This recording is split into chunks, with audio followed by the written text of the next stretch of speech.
Hey there, Saints. Pastor Dave here with a weekly devotion for you this Wednesday. Hope you're doing all right today. And I want to start with a quick reading from David Kuntz's Quiet Mind.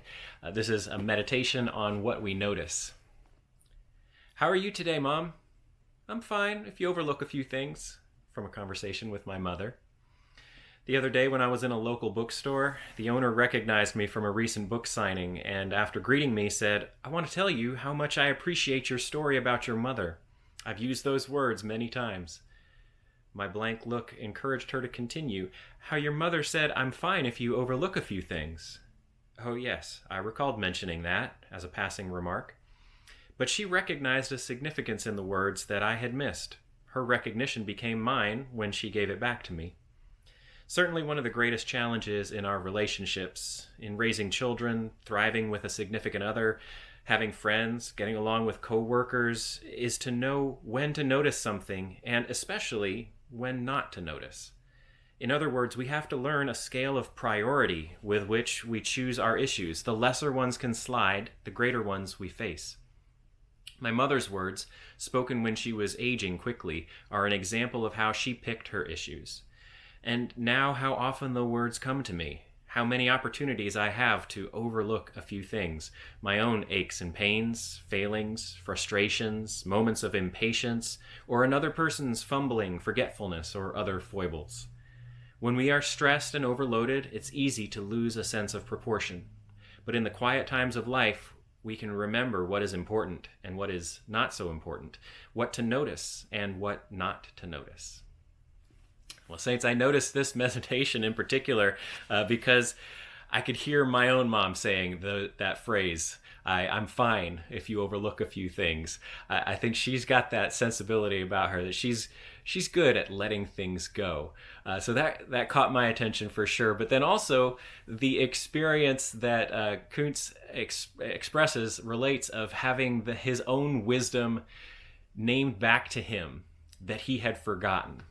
This idea that he said something or he shared this story and he didn't even recognize, he didn't notice the importance or the weight of his own words, but somebody else gave them back to him and helped him to notice that again. I've had that same experience as a preacher. There have been times where somebody tells me something I said in a sermon months ago or even years ago that really meant something to them, and my immediate reaction is, I said that? I don't remember it, and maybe the explanation is I didn't really say that. They heard something different from what I said, or they interpreted what I did say in a different way than I expected, or maybe they actually heard this from someone else, but they misattributed it to me. But then maybe again, I did say it, and I just don't recall it. That definitely happens, where what somebody heard me say stuck with them, and then somewhere down the line, they say it back to me and remind me of the wisdom that I had shared before. I think that's such it's a fun experience to re-encounter and notice for the first time something that you already knew. Now, what we do with what we notice is really what this meditation is about. The idea of noticing or not noticing deliberately reminded me a lot of the Apostle Paul's words in Philippians 4, where he says, "I've learned the secret of contentment in all things."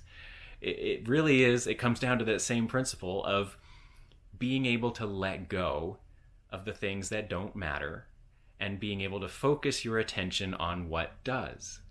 Paul said it's about the relationship that I have with God. So when I am in need, when I am hungry, when I am in discomfort, when I'm having trouble, I try not to notice those things, but really to focus on the relationship, the sustaining love of God that is still with me. Saints, are there things that maybe you would be better off if you spent less time noticing in your life? Are there things that are difficult, that are stressful, that are maybe sour your mood in some way, that really don't deserve the kind of attention that you have given them? Think about it this week. What are the things that you tend to notice, and how might you be better off if you focused on different things in your life. That's your devotion this week, Saints. I hope it's helpful and worth thinking about. I hope you're doing well and staying healthy. I'll be praying for you, and I hope you'll keep praying for me. Y'all take care. I'll see you again soon.